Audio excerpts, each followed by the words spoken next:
Hello, everyone. This is Utsav. Welcome to Minds.Without.Borders podcast. We started this podcast a couple of weeks ago between a bunch of friends that have been sharing a social space where we talk about various topics, everything from life to sports to politics. We've been talking about this for a couple of years now, and we thought we want to migrate over to the podcast platform and hopefully can connect with our listeners and kind of go through this journey of discovering ourselves and kind of also um, conversing on the topics that we're interested on. I have Umi, Biswas, and Manish with me here again. And in this episode, we are going to be exploring basically our past, the last 20 years that we've spent here in the United States. Um, all of us, all of our friends in this podcast have similar backgrounds where we were born outside of US, we were born in Nepal. And some of us were high school friends. And we most of us came here for education during our undergrad, and we had certain objectives when we came here. We basically immigrated here for getting a better education, but 20 years have passed and we're still here, right? So we have um, so we in most of our conversations or daily life, there's always this struggle of are we Nepali, are we American, like what is our mixed identity, and like um, all the things that we think about in terms of our family, our career. It's all affected by this I guess transition from us growing up in Nepal and then eventually coming here and living here for over 20 years now. So with that said, we want to first, kind of start with, the past 20 years, right? Like how, like what we've experienced, starting with when we actually came here 20 years ago as a student. And I just want to kind of open the forum here and kind of talk about, what were your guys' experience, right? Like why did you come here? And how did you feel at first when you came to America? I Anyone? think I think I was thinking about this topic yesterday, and what to say. And the first thing that came to mind was like, oh, like I should say, or I should share my story of why I came to the U.S. And in thinking about that, I came to a conclusion that I never really had a plan. It was kind of everybody else is doing so yeah. So why can't I? And I came to the U.S. In 2003. I think most of us came to the US around that time. And during that time, a lot of youth of Nepal were migrating, right? I believe that chain of events sort of started at that time because everybody was leaving Nepal, particularly for the US at that time. I remember getting on the plane um, and uh, in the airport, there were rooms full of young men at that time, right, who have just completed some of them were completing their plus twos or their undergrad, and it was just the airport was full of students. So if you get on a plane, more than likely you would be in the company of 20 to 30 kids, right? Like I say kids, but these are like 18 to 20-year-old men that I'm talking about. The plane would be full of them. So yeah, so that kind of that's what I was thinking yesterday. I was like, oh, like there was never really a plan to say, oh, like I'm going to come to the US and do this. It was more like, oh, like everybody else is doing. And I also feel that there was this narrative at that time that you have to go outside Nepal to be successful. The opportunities were few and far, and that's what led me to pursue higher education in the US. And all of my friends left Nepal at that time. As a matter of fact, I came to the US with one of my best friends. Um, so that's how I landed in the US. But I would love to hear other stories as well. Yeah, no, I think this topic brings down the, memory lane for all of us. we kind of go back to the first time when we came to the States, like back in 2003. Like for me, it was the similar story. And as you were speaking, I was thinking about it. I think that's like a general trend in Nepal. There's always like a country trend, because if you look at our fathers, and like during the 60s or 70s, there was a huge trend of going to India for education, right? Because whoever can get like some kind of government scholarship, or like who had money, uh, the trend was to go to India for studies. And I think 70s and 80s, there was a huge trend for going to USSR or Russia for education, because there was that Yeah. big trend. Yeah. And I think 90s and 2000s, US was a big hub, because people from the affiliate family, they were sending their kids to US for higher education. And I don't know, it was by choice, or it was, I think it might be a little herd mentality, but that was a general trend. And if you look now, like all of us know, like in Nepal, like the big trend is to go to Australia. If you go to Australia, especially from Nepal, then you're set. So I think that's the cyclical change that's happening in Nepal. And for me, like Umit and Utsav said, like it was all about like going to the US for higher education. I don't think there was any like a proper thought from my end, like, oh, if I really want to go. But it was like, even from my parents side, like, oh, so and so's son is over there. You can go to the same university. You can, he's going to help you out, in the beginning, so that you feel comfortable. And then rest is history for all of us. So it was, rather than pre-planned or any proper thought, it was more of uh, like based on the impact that was happening, or it was more of like a reactive process for me, like, because all of my friends are going, that's the general trend in the society, so I was following the trend. Yeah, And it was amazing, right? We were just like 18 or 19 years old. Yeah, when I Like, yeah, look back, how did we decide such big decision at that age it's a when big, like, I don't think I even realized that I was going away from my country and going to be living in a totally different yeah. culture with different kind of people, like for a long time, right? yeah, All no, we no. thought about was our friends were going to the US. So I gotta go with the trend.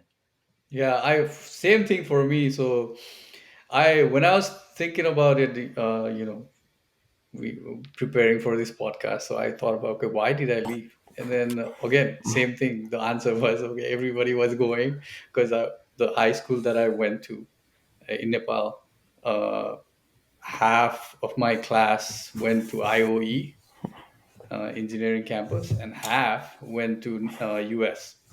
And for Right. me, my dad wanted me to actually finish my undergrad in Nepal, and then for Hmm. masters, if I wanted to, then I could go abroad. But for what I wanted was, no, I don't want to stay in Nepal. I want to go with, all my friends are going, so I want to go. So that's one of the biggest reason. But then also for me, the first time I heard about Nepal, I mean US, going to US was when I was in fifth grade. One of my friends' uncle went to, came to US Hmm. through Lions Club or some Rotary Club, Hmm. Hmm. and he told me about, my mama, that was his mama went now. He will also, how in Nepal they say tanni, like the other person will bring you to US. Yeah, yeah. And then I remember thinking at that age that, oh, how I wish I also had such mama who could take me to US like my friend would, in the future. Right. And that's my first time thinking about if I want to go, I mean, that I want to go abroad. And I think it's just the culture also, that in Nepal, it has always been such that if you go abroad, that's something to be proud of, right? And Hmm. so for me, that's how it started. And then in my 10th grade, when I saw my cousin, at that time, I think it was late 90s or early 2000, and she applied to US and then she came. Then I was like, oh, I can also. do this. And then I remember feeling, oh, now I can also try. So that's the avenue I can take to go to US. And then, like guys said, in 2002, 2003, that was the trend back then to go to Yeah. US, and then we did. Yeah. And like, did you guys, like when you first came, right? Like I'm guessing your objective was just for good education, right? You probably thought that I'm just gonna go get your degree in your bachelor's. Did you think about what's gonna happen after that, whether you were gonna come back or whether you were gonna stay there? Did you even think about that? Not really. Now this is like what Manish said. I'm going down the memory lane. And I just want to say one thing is that during that time, there were so many consultancies, right? In Kathmandu, they were just like coming up, and they would paint these pictures. They would have brochures of these nice, lavish universities that you'd walk in and you would see those things. And this is like dial-up internet era, right? We didn't have this Yeah. information in the palm of our hand like we do now. So Peterson's guide was where we looked at the colleges and then the brochures, and then you would get on the internet, you'd go to internet cafes and fill out those information, and the college would send you those brochures. And I think That I was was more. high tech back then. Right, yeah. And I think I was more fascinated by that than the education. I think that I was like, oh, like I'm going to be in this place where, and obviously on the brochures, you'd have people smiling, doing cool stuff, and they would have football stadiums, and you'd be like, oh, like, I just want to be there.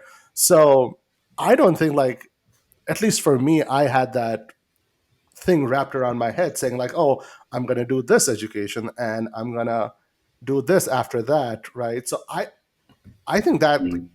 that thought set in after I completed my bachelor's. I was like, oh, like now I have to really think about what I want to do my master's in.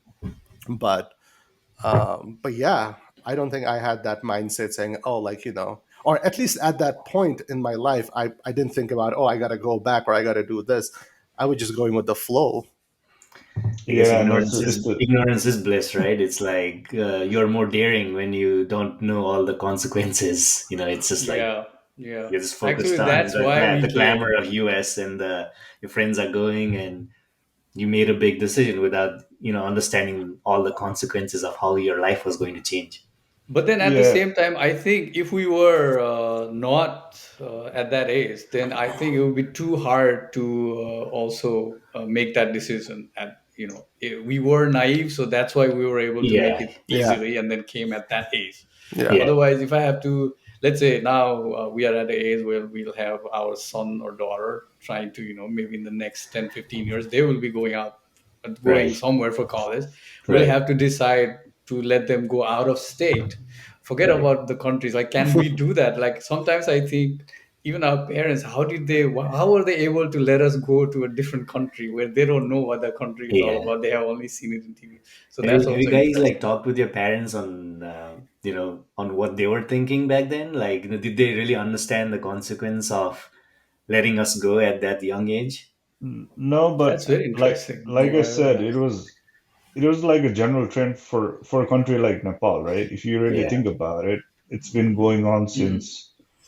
since ages. And like personally, my dad also he left for higher education to India when he was 17 or 18, Mm-hmm. and then to Bangkok or Thailand for his masters. So that's the general trend. And even my uncle, he did the similar, like went to India and then to US and Philippines for his education. But that's the general trend. And while we were talking about this topic, based on like what Utsav, Bhumit, and Biswas were saying, I think for us and personally for me, like that homesick didn't really hit, because we were just going with the flow. And Right. throughout that 4 year, education time, all of us went through that process of feeling lonely or Mm-hmm. missing home in a at certain point in time. You know, it for some it might have happened like as soon as we landed into the US, or for some it might be like later on, in their Mm-hmm. college life. And also like during that time, we were all attracted to that signiness of the university, but later on when we landed and went to the actual college, it's like middle of nowhere, right? uh, that's the ultimate. Cornfields. That's where we went to. All of Yeah, us, I Yeah. think, went to yeah, cornfields. Yeah, yeah, it's like 50 minutes or 40 or like an hour drive from the major city, yep. or like, Yeah. and you don't even have cars, so you're Right. basically at mercy of public transportation, or There there's was no back then there public was no transportation when yeah, I back went. then there was no like Uber or Yeah. Lyft. You basically have to Right. call to the college and ask them for the ride share, or someone could come Yeah. and pick it up. Yeah.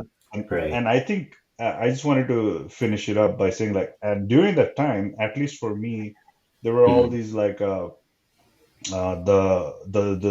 churches in the university that helped you for the first time. I don't know if it was a similar experience, but like when I first landed into Pennsylvania, we had like uh, that friendship family through the churches that kind of helped us, get along or get acquainted with the U.S. culture, and through the to the family. So it was a good experience from that regards. So yeah, for our school, I don't know if we had such thing, but our international advisor came and pick us up. But in many other school, liberal arts colleges, they have this thing called host families, and they would Right. Mhm. help you, in your initial stage. And speaking of parents, I wanted to add this, which is very interesting. So Mhm. my parents, like any other parents at that time, 20 years ago, how we wanted to go out and study. They also felt that, they felt proud that, okay, my son and or my daughter Yeah, is in Right. US for his or her college. So they felt proud. So that's why I think it helped in that sense. It was a little bit easier for them to let us go. However, now Yeah. 20 years forward, my dad Yeah. recently told me that, oh, what if I guess if even if you hadn't gone to US, Right. maybe we would have been even happier because we would be together. Now Yeah. we are in Mhm. this limbo of Yeah. what to do. But we are here, our life is here, their life is over there, and I'm sure we'll talk about that later today. However, yeah, I remember my dad saying that, which is very interesting.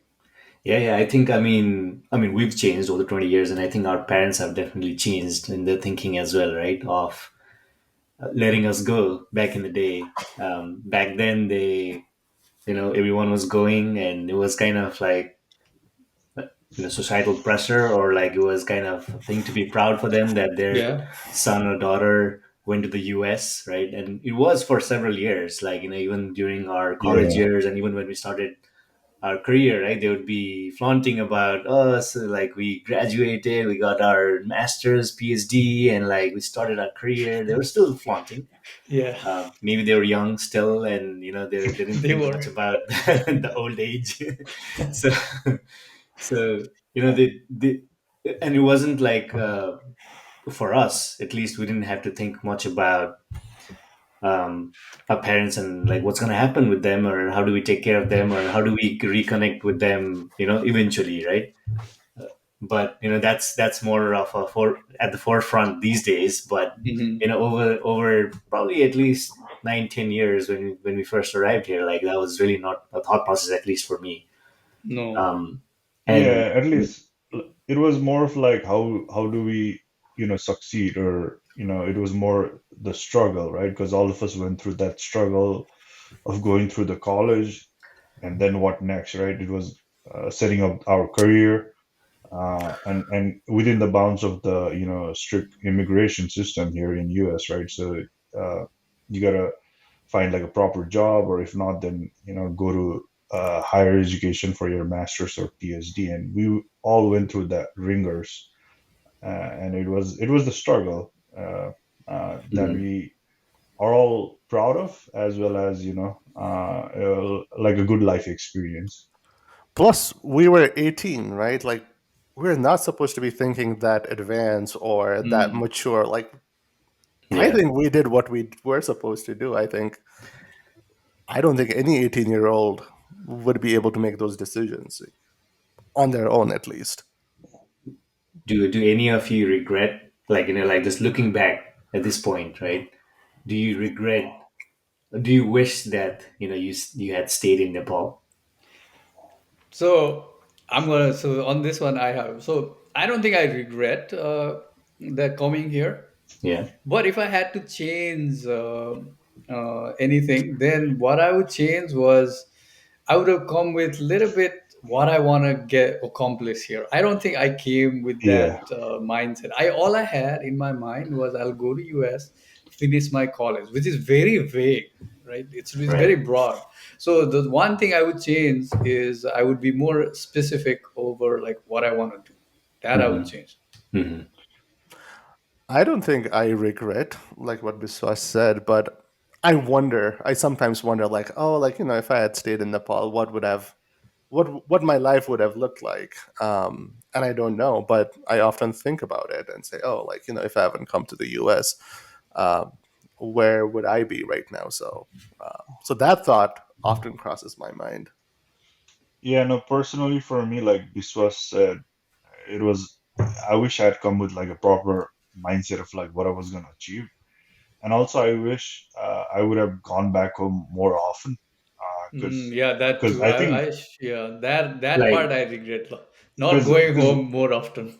because what happened yeah, for all of us, we can probably relate, was we went home like probably once, or throughout yeah, our undergrad, and because of that we kind of lost kind of touch with our extended family members, or they thought we were like too proud to speak with them, yeah, or but that was certainly not the case, because we were going through our own struggle, and we weren't able to properly relay that message, or they were not able to properly understand us of what we were going through, because we were just going through that reverse of life.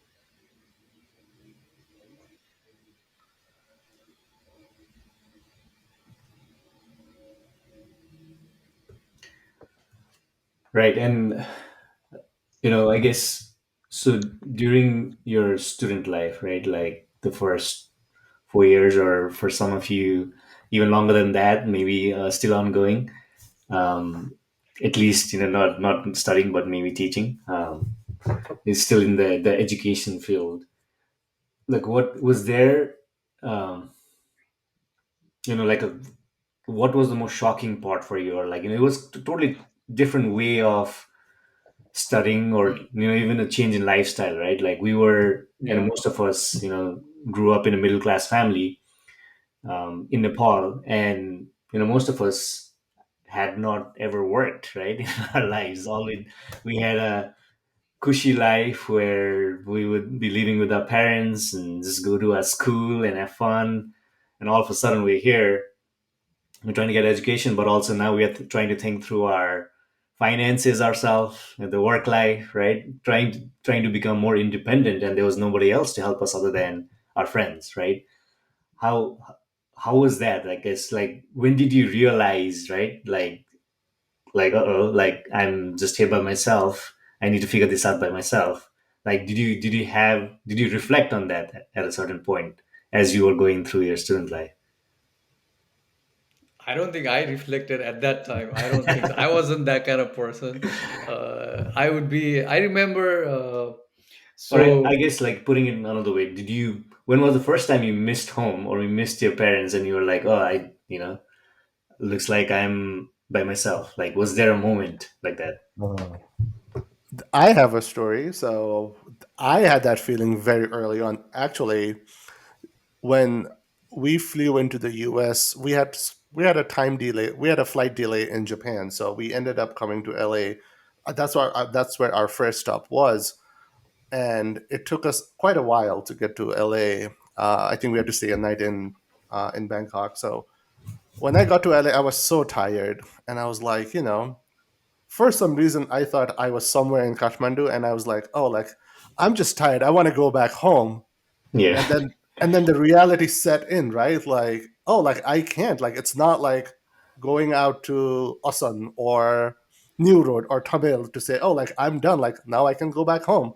Like that's when I realized, oh, like I'm in a new country. Like I'm in a new life. My parents have spent a lot of money. I just can't hop on the plane and go back. right? This is real. So I think that's the first time, I think, for me, the reality set in. Was I was so tired, man. Yeah, I remember at Yeah. LAX, it was big airport, right? And folks were just coming in and out, and I was just tired, and I was like, I want to go home. I don't want to do this. Like, and then I was like, oh wait, I'm not in Nepal.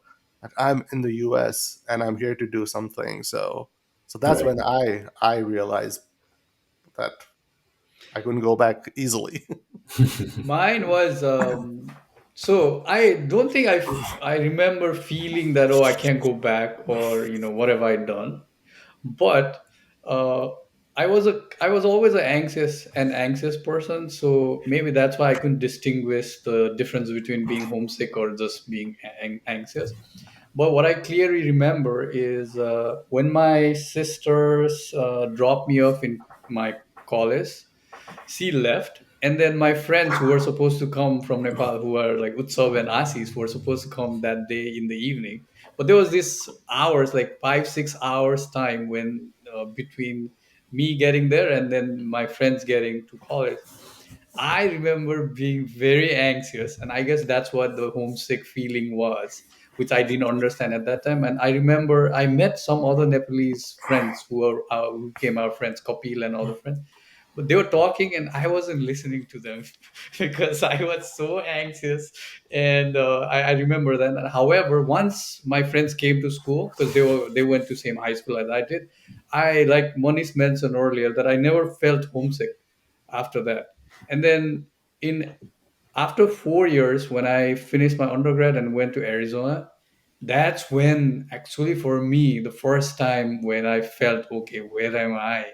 Right. In this desert, all these mountains don't have any trees. What have I done? I felt remembering. I remember feeling that. However, I never felt like I want to go back, or why am I here? Why my parents are there? Why can't I have them here? I never felt that at that age, but now I feel a little bit, as now I reflect a lot, I guess. And then I'm like, it would have been okay if I was in Nepal and then living with my parents also. What is the difference? I mean, yeah, I have this life here, but I would have made similar. If not, I would have been happy either way. That's how I feel. I think Yeah, but also that for me, it was more of like around 2006, right before 1 year before graduation, during the junior year. That's when I really felt homesick, and I even had that conversation with the international student advisor, like because we used to have the advisor who we can talk to about how we were doing and all that stuff, right? And she suggested me to go back home during the New Year break, or the December break. So I went back home, and it really helped me, uh, like to get to fully understand myself, because at that age we don't really understand our emotions, right? And I was kind of feeling Yeah, that homesick, but I didn't realize to what extent. And once I went back home and I was with my family and even the extended family and relatives, it really helped me to freshen up and recharge. And that's when uh, I really felt like, oh, I should have come back home more often, because, but we didn't have the resources Right. or the financial situation to do that more often, which the kids these days who come to the US, right, they do. They kind of go yeah. back home more often, but Right. we could have done that back then as well. But for somehow, there might be like, if we go back more home more often, we kind of feel like, oh, people might think about us differently, or like the social Yeah, that we right? are missing home and we may look weak or something. That could be Yeah, also, because that is 20 years ago. It's not about showing emotions and all that we can yeah. do It now. was a different world back then, right? Now people are more like understandable, and Hmm. people are taking mental health more seriously. But back then, like, mental health was still a taboo. Right. But Yeah, right yeah. now, yeah, things have definitely progressed and changed for the better. I mean, the first 4 years, or like the student life, was definitely changing us, right? Like I felt like I was getting so different experiences, right? Like kind of dealing with new people, various kind of like people from different nationalities, different ethnic backgrounds, and Hmm. we were being exposed to different way of learning, right? Did you guys ever feel that disconnect, that you are now a different person versus someone that's living in Nepal, right? Like your same friend who might not have come to US, but they are now a little bit different than you, like, or you could not connect with them. Did you ever have that feeling where you thought, oh, like, I am a Nepali, but like maybe I'm changing a little bit, like, I'm becoming more American, as you might say. Yeah, no. But I think all of us went to the liberal arts school, right? yeah. Yeah, I Yeah, did. I did. and I think that is part of the liberal arts education, right? It'll make you like well versed in different subjects or different topics, right? Because we have to take so many liberal arts classes. So I think from my perspective, it didn't probably help me, be better in one specific subject, but it probably helped me, be like good at all the different aspects of education, like social science, political science, or engineering, or different like the liberal arts aspects, which made us more like well-rounded. I think that is the best part of the U.S. education, if I have to say about about one thing, and that certainly helped us, grow better as a person.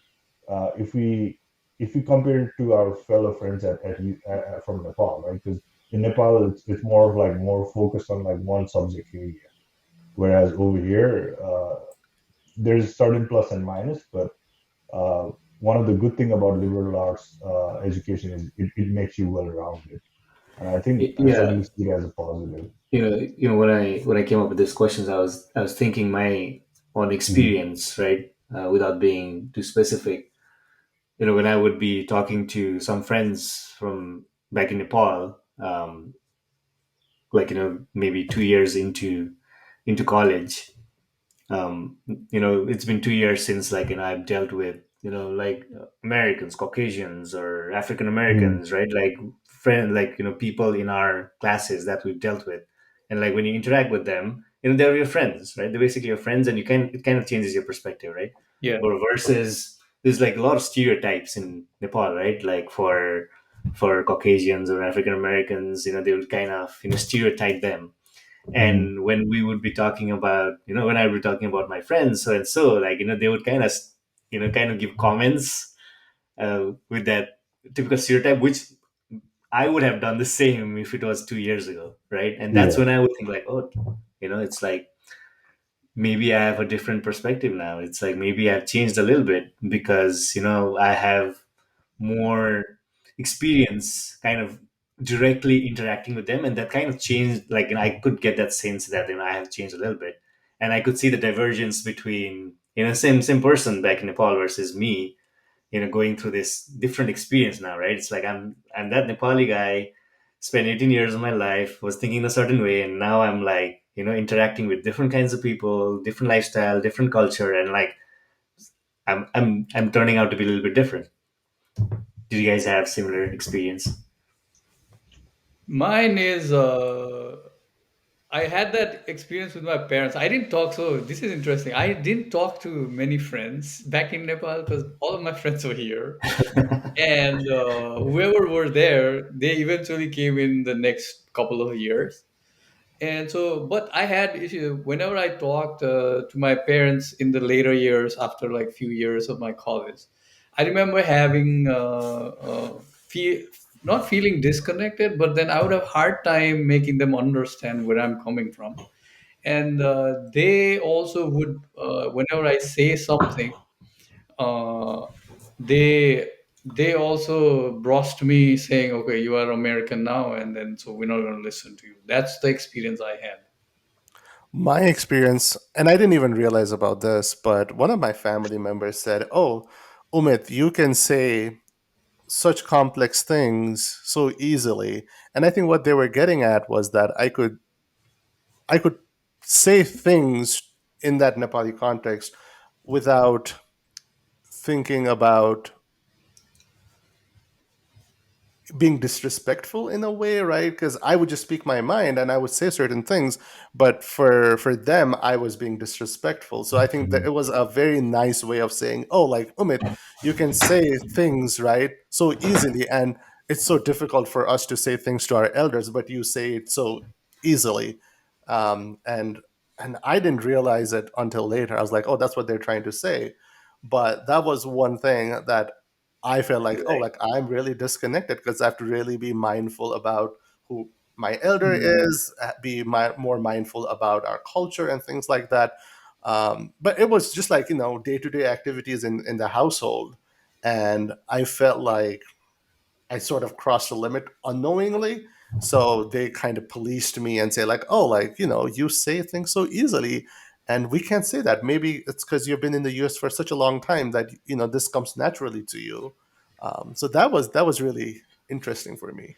But at the same time, I'm gonna go back to the stereotype thing because I think it happens not just from Nepal; it happens here too. Even if you live here for a long time, Oh, Yeah. yeah. I Yeah. hear Yeah. that stereotyping, the kind of stereotype that you talked about happens here too among No, other yeah, yeah, communities. I yeah, think definitely. But so. It's you not know, just people from Nepal. yeah, It's and like the, it the best happens way to here kind of too. break stereotypes is kind of exposure to, like, the stereotypes happen Yeah, because yeah, you're in a different group and you're having a stereotype of another Uh, group.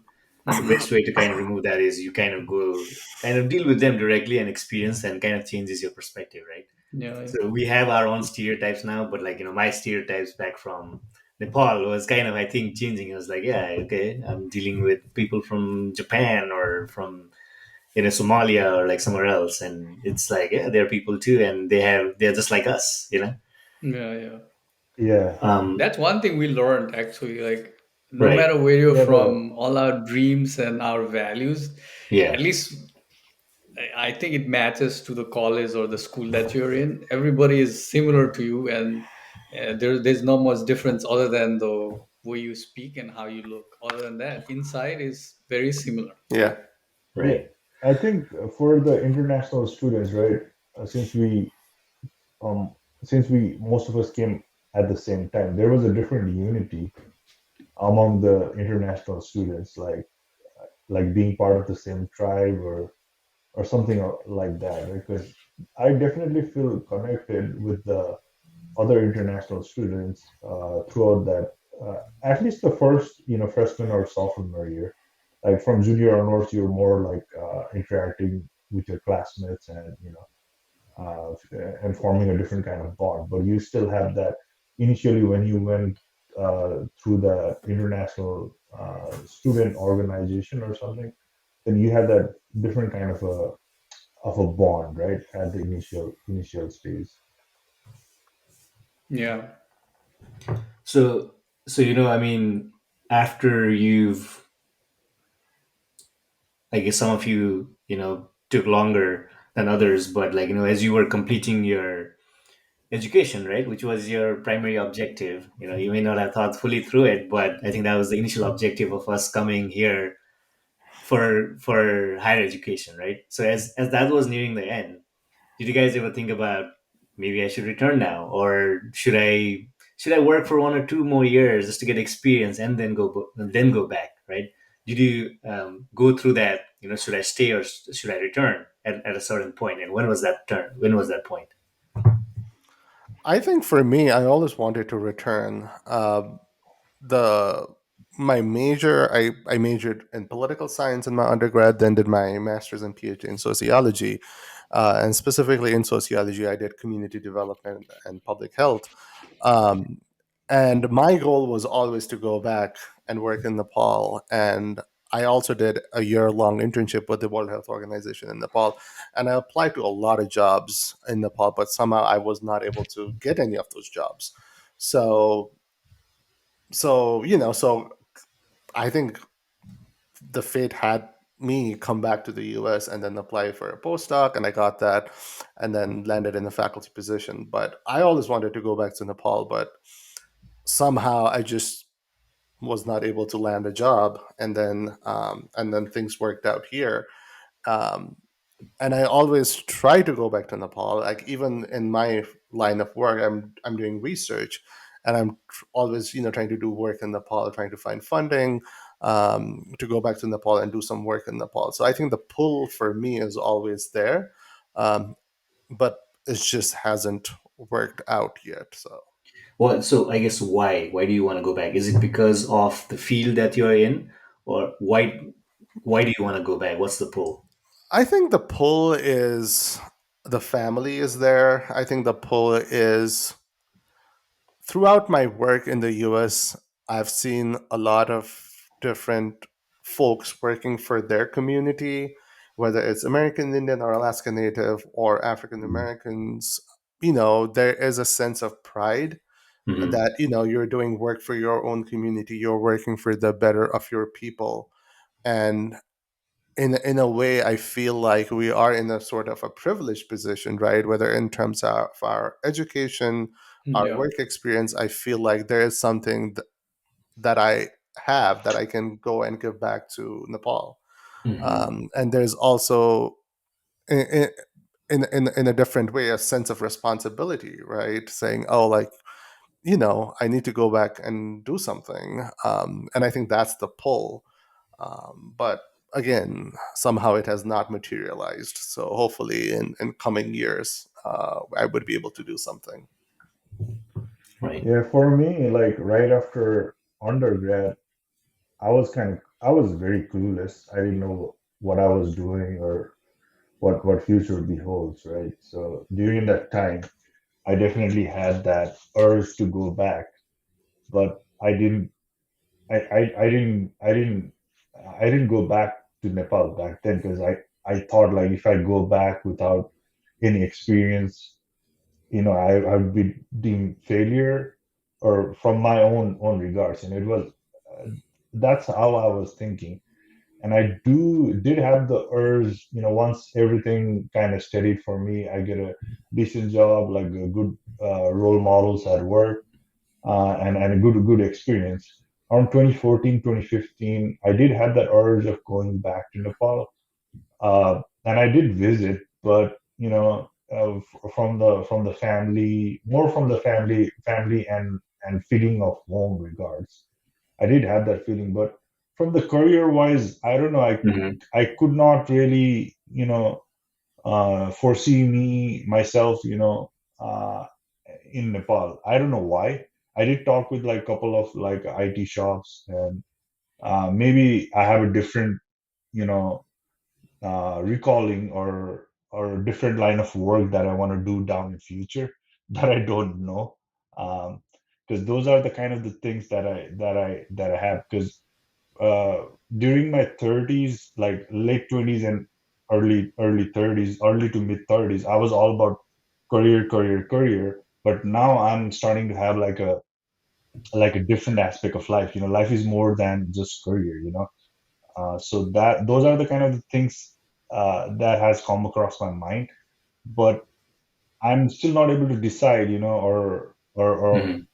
or figure out, where is home, because every time I go back to Nepal, I feel like it's home, but after staying Right. there for more than 20 days, it feels different, it feels different because I mean it's just a different aspect, and I know I can stay there, but I don't know like uh, what I would be doing because that is the main thing for me is like, okay, what's my true inner calling? Maybe Umit has that true inner calling, but I feel like unfortunately I'm like almost like close to 40, but I still haven't had that inner calling, and I don't know when I'll get that. Yeah. So this is something I found very interesting what you said. So yeah, for us, what is home now? I actually not only about the country. So I have moved here, even within US, in so many different states. I've lived in like at least 4 or 5 states. I've spent more than 2 3 years. So for me, I don't know what home is anymore. Like where I still feel like I haven't, you know. Yeah. what do you call it, dig the root or something. I'm not saying the phrase right, I'm very bad at that, but then I don't have the roots yet, like I haven't spread my roots. Yes, that's the phrase. So I haven't spread my roots yet. Mhm. And speaking of going back, uh, I remember when, I think, I'm sure we all were asked this question, like when we were coming to US for the first time, they always Yeah. ask, are you going to return? Yeah. And to that question, I always answered, I don't know. Because if I say, yes, I'm coming back, deep down, I knew that I would be lying. Hmm. Because actually, I never thought about whether I'm going to come back to Nepal or not. I never thought about that when I was coming here. And Mhm. even in my initial, 4 or 5 years, even 10 years, I would say, I never thought about going back. But what I remember thinking is, okay, I want to give back to the community, like in Nepal. That I Mhm. Hmm. remember, getting that strongly. And I used to believe, uh, like even 10 years ago, that I don't have to go back to Nepal to do things that I want to do, so I can do it from here. That was Hmm. my idea. Like I always wanted to do something in Nepal, but at the same time, I didn't think I need to be there. So that's how I was proceeding until 10 years ago, or until few years ago, actually.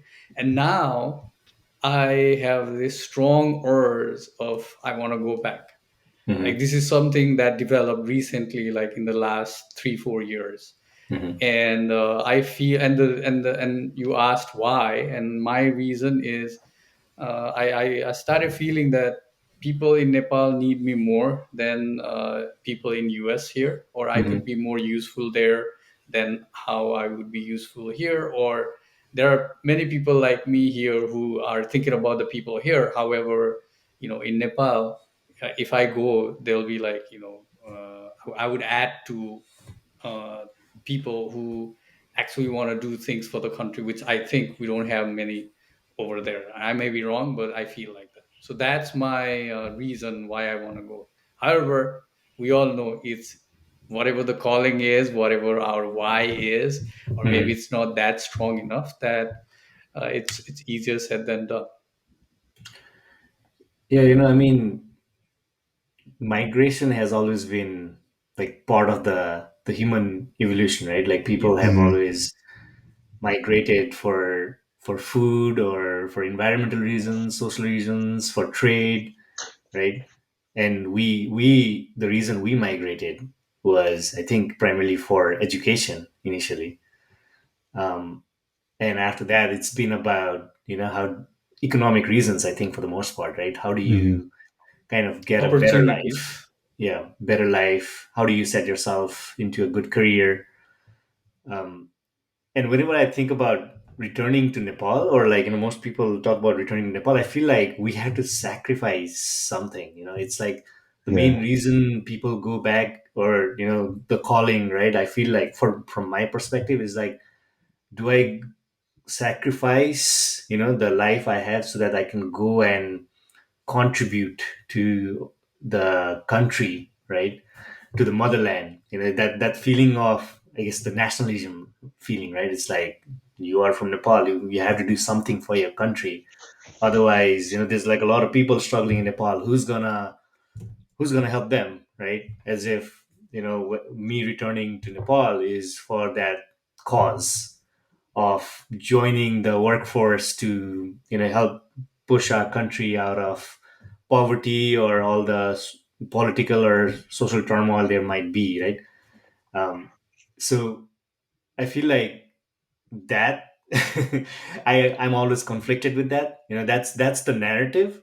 But going through the whole learning process about life in general, and like philosophies and here that, like over the years, like Hmm. for me, I've always been about what, like, and I'm a very logical person, kind of philosophical person too. It's like, Hmm. yeah, but you have to do good for yourself first, right? Your priority is always going to be first yourself and your family. um, and that feeling of helping your society, that doesn't come naturally to me. um, Probably because I rationalize my way into like why, like everyone kind of looks out for themselves, right? Like why do we have to Hmm. think about, Nepal versus US? Like every ultimately people migrate because they are looking out for themselves, right? And when everyone kind of looks out for themselves, like that's how society's progress is, evolution and all that. So for me, the urge has been always about, going back and being with my family more than going and helping the country. um, and even going back with the family, that's been a recent phenomenon, because like, for the longest time, like Manish said earlier, the focus has been career, right? After getting education over here, now you want to kind of make it worthwhile. Like you got all this education, now you want to kind of make a career out of that, get some work experience. That's how I started. And then that has kind of evolved into within career as well. It's like, okay, I've made this position, now I want to kind of do this. And then as you go through that ladder, it's like you reach a certain point, and then you compare against, can I do the same thing or more or better back in Nepal, right? I don't see that. So going back would mean drastically changing all of that, because I wouldn't be able to do the same thing, and you know some of us might be privileged enough to, Yeah. not go and work, right? Maybe go and start your business and all that, but it's still going to be a lot of struggle. Yeah, uh, no, I just wanted to add one thing, uh, while you were at that. It's what I've noticed is like, and I might not be 100% accurate, but like people who come from like a strong, like a family business background in Nepal, like a lot of them have left as soon as they completed their education, and they have expanded their family business or started something on their own. So I think if, because none of us are from that like a family business background, but had we been from that background, I think we would have gone back to Nepal sooner than, rather than mhm. contemplating like we are doing Yeah, actually, that's a very excellent point because, like Utsav said, yes, we have to sacrifice what we have here and the Mhm. lifestyle and all the things that we have.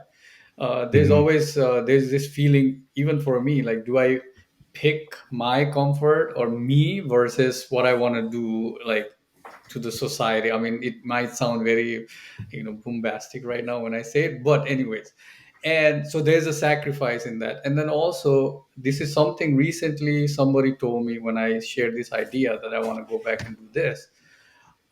Somebody said, okay, how are you going to go back? You don't have money, you don't have connection, so how are you Hmm. going to accomplish what you are Right. thinking? And that got me thinking seriously, because this is somebody who cares about me. And then I had to think, and I think it would have been easier, and maybe we didn't have to sacrifice as much if we had that kind of, something to fall back on in Nepal, where if we go now, then I feel like I'll have to start from scratch like I did 20 years ago when I came to US. Yeah, And it's that's the because hard part for me. we all of us are through the career background, right? If we had like Mhm. people who are more from like a business background, they own their own business even here in US. I know a couple of my friends like who have their own business here. They go back to Nepal like almost like 3 or 4 months a year because they have steadied their businesses here to that certain extent that they have the luxury to go back to Nepal for 3 to 4 months and kind of do their own thing. And I've also met a couple of guys in Nepal who sold their business here and went Mhm. back to Nepal. You know, so because we were all like chasing for that American dream, and that American dream for us was like climbing up through the corporate ladder. But Mhm. there is again the another American dream where you can build something on your own. So people Right. who have built their own, Mm, I think they are like in the and hindsight is 2020. But if you look at now all the sacrifices that they have made on their own business, right? So they're able to take that, the risk and reward. Whereas for us, we went through that corporate ladder, but we were not working for ourselves, right? So There are probably more people like us than people who Yeah. have made it and went back to Nepal, or there's been very few minority, right? Majority Yeah. of us have been here, and I guess we're going through our corporate ladder, or other career that might make sense just here.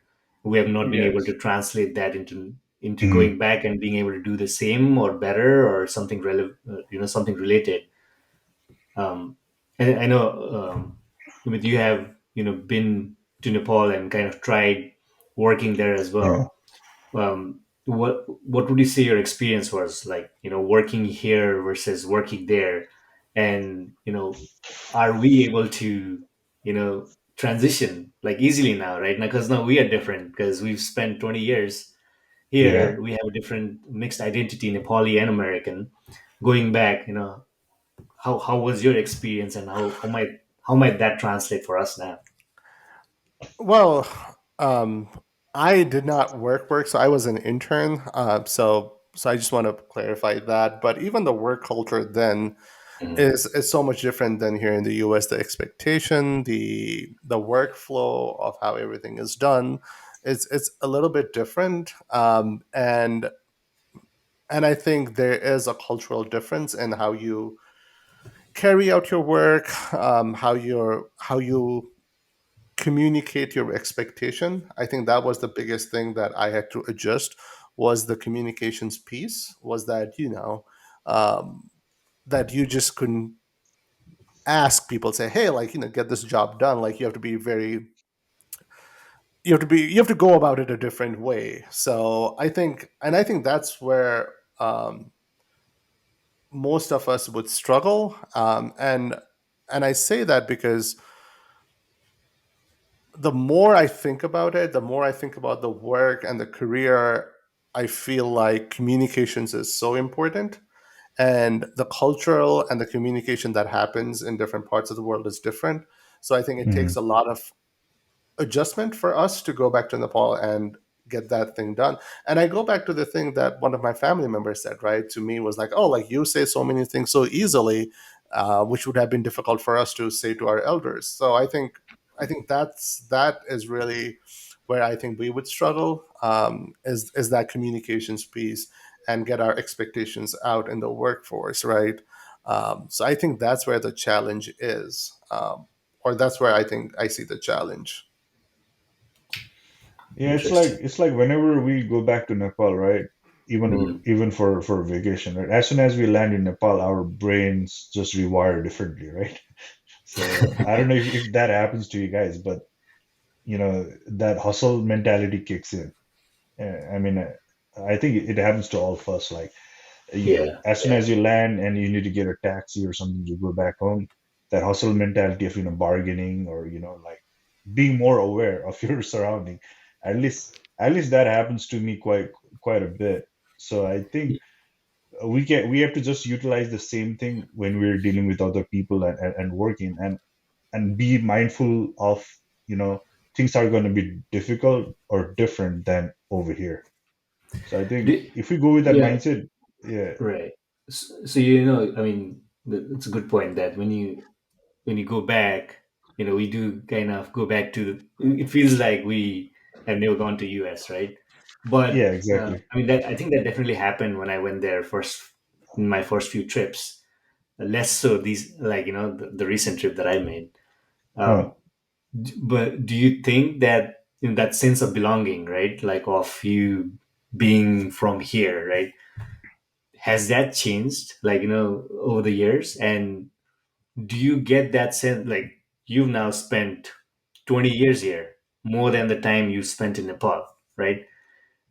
Is the sense of belonging, your belonging to Nepal versus now your sense of belonging here in US, which one is stronger, right? Because I feel like when I come back from Nepal to the US, it's the same thing. I switch now, right? It's like back to my normal self in the US. I can the highway, the driving style feels more comfortable to me, right? Like the way everything is kind of orderly, that feels like more comfortable to me, as opposed to when I go to back to Nepal now.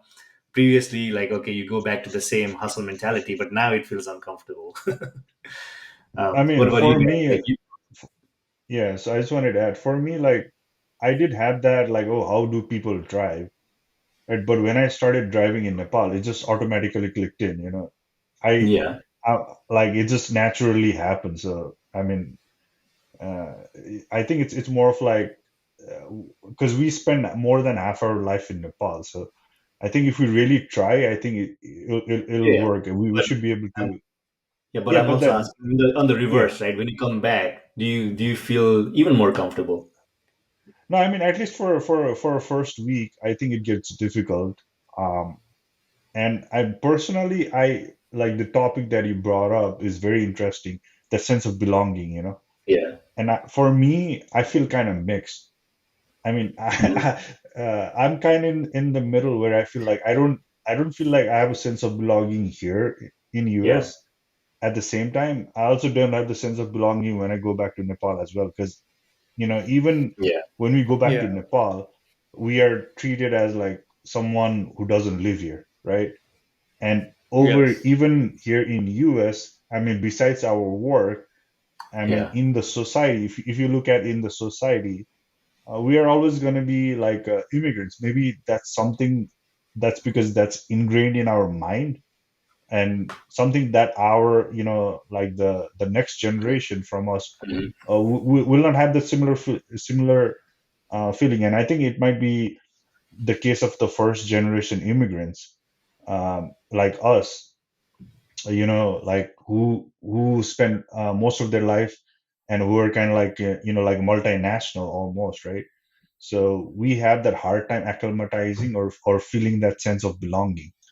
um, so I Yeah, I think mean, for me, if I have to think about, sorry, did I cut you off, Monis? no, you I think Okay. I think Yeah. yeah, Yeah. Go go ahead. ahead. So for me, if I think about belonging, I feel like I belong here. But then at the same time, like Monis mentioned, even if I feel like I'm from here, from inside, Hmm. the people around me won't let me forget that I'm not from here. That I mean, in in some ways, I'm always an immigrant. And then same way when I go back to Nepal, then the way I carry myself and the way the expectations and the way the things that I've learned makes me feel like I don't belong there either. Or again, those people won't let me feel that Right. I'm from there. And I don't know if you've noticed, if you go there in the first week until you get sunburned, people will look at you because you are so fair because of no dust. And I think it's not because of it's just we live in this clean place. So when we Yeah. go, we are still clean. And then I remember feeling like people watching me, who just for no reason they're looking at me. I felt that. So and yeah, so like I think Moni said it, what I feel also, that my identity in that sense is I am a Nepali. I'm an immigrant, and I am neither. So that's what I feel. As I'm thinking and as I'm listening to you all and I'm thinking about this, I feel more Nepali in America, in the US, than I would in Nepal. And I would feel more American in Nepal than I would feel it here. So does that make sense when I say it like that? Yeah. Yeah. Right? Like I'm more Nepali It here, like, does. oh, It does. right? Because I have this strong pull. I was like, the culture, everything, and then I go to Nepal, and like what Biswas said, people might not even consider us to be Nepali because we have not lived there for 20 years, and and then we have to go through this process of saying, oh, like no, I am right, like and then when I come out here, then I'm like, oh, like I am Nepali, but then when I go to Nepal, maybe I'm not. I don't know. But I want to add one last thing. So one thing about this. So even though about this sense of belonging, and then can we adjust and can we live there? I think if we jump and go there, uh, I think we can still. We'll figure it out. How about that? I have that confidence in all of you actually, and me also, that if the hard part is the jump part because of the sacrifices that Utsam mentioned. But once Hmm. we get there, I think we can figure it out, like we figured out US. Yeah. Right. Yeah. And You're gonna say something? yeah, one thing I was gonna say was, if we look at it from this perspective of sacrificing, I don't think we'll ever make that jump, because then I feel like that's sort of this deficit based perspective, right? You're giving up something, and naturally we don't Hmm. tend to lean towards that if we're thinking about, oh, I'm going to give this up. So I think maybe that mentality has to change. I don't know, but that just something came to mind as you were saying, right? As long as we're saying, oh, like we're sacrificing something in going to Nepal, then I think it would be difficult for us. Maybe that needs to change. Yeah, the give and take. I'm sure there's always give Yeah, and take in anything we exactly. Yeah. do. So Now, just one Right. thing, right, guys? If you really think about it, over here you have to struggle for rent or mortgage, but if you go back to Nepal, you don't have to think about that. we don't have to think You about anything. All these things you that can we just tapped. focus on what you want to do, right? Yeah, Yeah. yeah. Everything Yeah. will be taken care of. Yeah, I mean, there's so much we can talk about more, right? About our experience in the last 20 years and how we are right now. But we don't have time. Obviously, it's almost it's been more than an hour. Maybe we just give some final thoughts on where do you think you will be, right? Where do you see yourself in the next 10 to 20 years, right? Just kind of thinking through from now until the future. Like, what would you like to do? What is an ideal place for you from now until the future? Maybe we go around this. Each one of us go through that, and we'll call it a day after that. Yeah. I mean, for me, from my perspective, I see myself, going back and forth more often. Um, Yeah. and potentially, once and if I have a kid and he's gone to college, I do see myself, staying in Nepal, past my 65 and 65 years, kind of like what our parents are doing, right? Because right now, most of our parents or all of our parents are retired, and what they're doing is like spending time with their friends and working on different social causes, right? Giving back to the community. That's what they're essentially doing, and that is one of the particular reasons that they don't want to come and live here in states, because they will feel like disconnected, and they would not feel like what they're doing in Nepal they can do over here. And I think it's gonna be the similar case for us. Now I'm just saying based on what I'm thinking right now. Maybe when I'm 50, in my 50s or late 60s, my thinking would be different. But at Yeah. least for now, I see myself, and Mhm. potentially me and my significant other or wife going back to Nepal, spending time over there and kind of doing back and forth um, between the US and Nepal. I think I'm in the same boat, right? Going back and forth. And I think I'm at a point where I am, my parents are getting older. I need to spend some time with them. So, and then we have a 5 year old. So I think what life would look like for us right now, and even from my wife's perspective, her parents are getting older too. So I think there'll be a lot of back and forth, Hmm. and then eventually we'll see where life takes us. And if anything, this conversation has made me realize is that even if you put a lot of thought into it, things might not turn out the way Yeah, that we think, right? So yeah. yeah. Yeah, I mean, I agree with you guys. So for me, so Utsap used the word ideal. So I'm gonna say my Mhm. ideal case. Yeah. So for me, ideally, I would like to serve the people of Nepal. That's my ideal case. However, in terms of living after 65 or my old age, I think it's the same for me that I don't want to constrain myself in that sense. I'm going to use the word constraint here, that I would just live here or Nepal. I would I'm open to living in, spending time in both places. So that's how I see my life turning after 65. That's going to happen for sure. But for the next 10, 15 years, ideally, I want to serve the people of Nepal. Um, for myself, as I was thinking through the future, I can't just think about myself now because I have a I have a kid, I have a wife, right? Who have their my wife has a different perspective on whether she would want to go back and live in Nepal. It's different for women or girls in Nepal than Actually, it's Yeah, for even difficult guys. exactly. for So them than us. yeah, so totally different perspective there. So I definitely have to respect that. My family, my parents, right? They are getting older, as you guys have mentioned, and it's always a very tricky subject for us, right? Like, what do we do? Like, Hmm. how do we take care of them? Do we bring them here? Do we go back? Like, what's going to happen? So the ideal life for me in the future would be them together with us, wherever it might be. Um, kind of want to keep the family together. For my kid, obviously, I want him to have a better Hmm. life, good education. In that respect, it's probably better here. But then also in US, there's a lot of gun violence, and there's like all of the societal pressure here too, right? With kids taking prescription drugs and getting bullied and all that. So in certain sense, like I feel like I want to give him some experience in Nepal as well, kind of going through a few years in Nepal, learning the ways over there, so that he knows his roots. Because Hmm. otherwise, I feel like he's gonna lose that. So, for an ideal scenario for me or ideal life for me would be living in Nepal for a few years, but maybe not forever.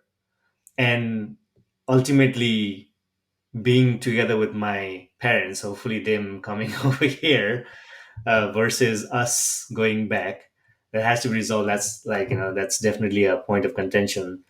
And that, the ideal scenario would be to be together, but practically speaking, it's very difficult to say how. Um, Yes, that's the tricky part. Yeah. How? yeah, yeah. But you said it very well, so that's very nice. Whatever Yeah, you yeah, said. yeah. Thank you. Well, it was a great conversation, guys. These are the topics that we are talking all the time, especially us immigrants, and hopefully we can connect with our listeners, who are in the same boat. A lot of immigrants, a lot of people who are kind of stuck between two worlds, kind of trying to identify themselves with one group or the other. For us, it's like, are we Nepali or are we American?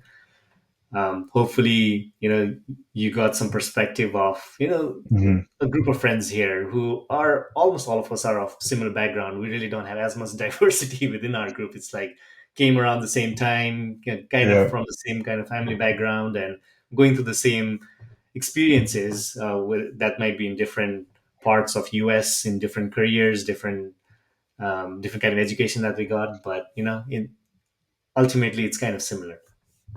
So hopefully, listeners, you got some perspective there, and hopefully you'll join us in our next episode. So please subscribe to our podcast. We're on YouTube, Spotify, and other mediums as well that you might prefer to. So until then, goodbye. Bye. Bye, Bye. Bye everyone. Bye, bye. everyone.